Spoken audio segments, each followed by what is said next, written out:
Good morning. Itu চাওকচোন নতুন member নহয় ঘপককৈ মই মানে my god দেখিছে এই বাথৰুমৰ ভিতৰতে চৰাইটো পাইছিলোঁ জানেনে তাৰপিছত তাক ধৰি পেলাই বোলো ৰাখোঁ অকণমান ভিডিঅ' কিবা কিবি কৰি লওঁ সি নাই একদম ইমান উৎপাত তাৰ এৰি দিবলগীয়া হৈ গ'ল আৰু ভালো নালাগে দিয়কচোন কান্দি আছে বেচেৰাটো সৰু উৰিব পাৰে কিন্তু টিকলা মানে বাচ্ছা বুলি গম পোৱা যায় আৰু সি বাৰু যি নহওক এয়া সোমবাৰ যিহেতু মন্দিৰ আহি গ'লোঁ জানেই সোমবাৰে মন্দিৰলৈ আহোঁ এই মন্দিৰলৈ অহাৰ পিছতে মনটো কিবা ভাল লাগে তথাপিও জানো কেলৈ মোৰ লগতে মানে বহুত কিবা কিবি ঘটনা হৈ থাকে গম পায়নে তাৰপিছত সেইদিনা তেনেকৈ একো ভিডিঅ' শ্বুট কৰা হ'লে ঘৰত গৈ পেলাই ৰুটি এনেকৈ আম আছিলে তাৰপিছত দালি জানেই বইল দালি সৈতে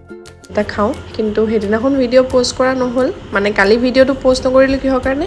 এই এডিট কৰিবলৈ থাকিলে অকণমান ভিডিঅ'নো কি প'ষ্ট কৰিম সেইকাৰণে বোলো আজি দুটা ভিডিঅ' জইন কৰি পেলাই প'ষ্ট কৰোঁ তাৰপিছতে সেয়া পিছদিনাখন ৰাতিপুৱা পানী খাই কৰি ধুনীয়াকৈ ৰাতিপুৱাটো ষ্টাৰ্ট কৰিলোঁ এইফালে ভাত ৰেডি হৈ আছে ভাত পানী খাই ডিলাৰ আহি পাই গ'লোহি তাৰপিছতে কৰিলোঁ লাঞ্চ আৰু আজি ইমান দপালপিটা বৰষুণ দিছে নহয় আপোনালোকৰ ফালে বৰষুণ পৰিলেনে আমাৰ ইয়াত একদম পুৰা দিছে দেখিছেই বতাহ ধুমুহা আহি গৈছিলে তাৰপিছত সেয়া আৰু পিছত আমাৰ ছাৰে আনিছিলে কিবাকিবি নাস্তা এয়া কেক চেক এনেকৈ চাহৰ সৈতে আমিও খাই ল'লোঁ